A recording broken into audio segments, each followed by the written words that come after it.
سنة واللي كان في شكوك حول مشاركة لويس ألبرتو ناشئ إشبيليا، واللي شارك منذ قليل على حساب نجريدو. طمع في الكورة وشاطها بشكل سهل.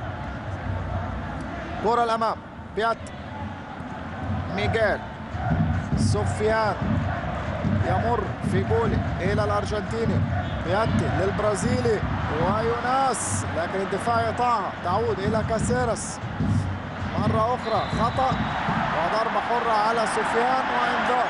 شوف حكم اللقاء يعني غريب جدا حكم اللقاء، يعني احيانا تشعر ان في منتهى الحزم، يعني ده اول خطا مثلا، اول فاول يرتكبه سفيان في جول، اول فاول، اول خطا فورا ايده في جيبه والانذار. طيب في ناس ارتكبت اخطاء افدح واوضح من هذا الخطا وهذا الفاول، لكنه بيفوتها بيعديها لان عندهم انذارات وعندهم بطاقات سابقه. فهو بقول لكم هو مشكلته انه بيحسبها، يمكن من اجل ذلك لم يحصل على الشاره الدوليه حتى الان، درجه اولى من سنه 99. الحاجات دي بتفرق في تقييم الحكام.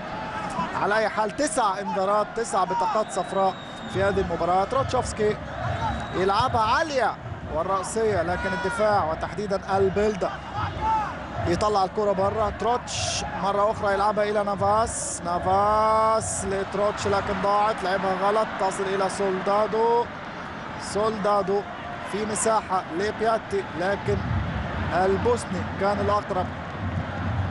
ترجع الكرة مرة أخرى تروتشوفسكي، استلام غلط، ضاعت، وبانيجا مشيت الكرة والحكم رجع حسبها ضربة حرة ومنح بطاقة صفراء، وكان يجب انه يمنح الفرصة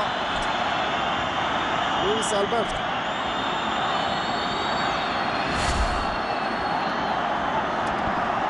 وكأن كل البدلاء مع أول خطأ ليهم بيرتكبوه حكم اللقاء فورا بمنتهى